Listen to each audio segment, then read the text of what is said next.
চট্টগ্রামে ঐতিহ্যবাহী জব্বারের ভলি খেলায় ১১৫তম আসরে চ্যাম্পিয়ন হয়েছেন কুমিল্লার বাঘা শরীফ বলি।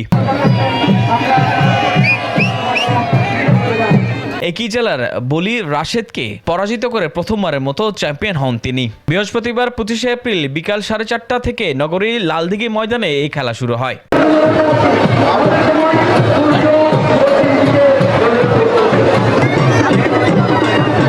এবার বলি খেলায় চ্যাম্পিয়নকে ৩০,০০০ টাকা ট্রফি, দ্বিতীয় স্থান অধিকারী ২০,০০০ টাকা ট্রফি, তৃতীয় স্থান অধিকারী ১০,০০০ টাকা ও চতুর্থ স্থান অধিকারী ৫,০০০ টাকা করে পুরস্কার দেওয়া হয়।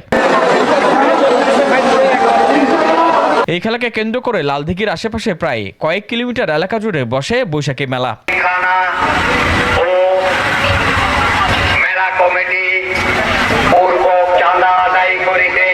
খেলার আগের দিন ও পরের দিন মিলে ৩ দিন বৈশাখী মেলা হলেও এবার বেশ কয়েকদিন আগেই বেচাকেনা শুরু হয়ে যায়।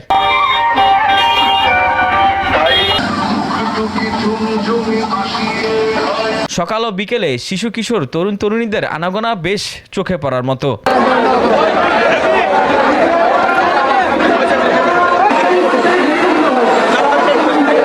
ব্রিটিশ বিরোধী আন্দোলনে দেশের যুবকদের সংগঠিত করতে ১৯০৯ সালে চট্টগ্রামের বক্সিরহাটের ব্যবসায়ী আব্দুল জব্বার সওদাগর চালু করেছিলেন বলি খেলা।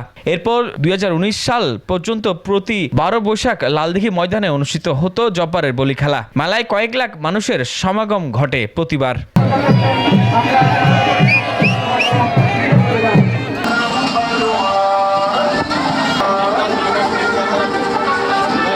Desk report 24।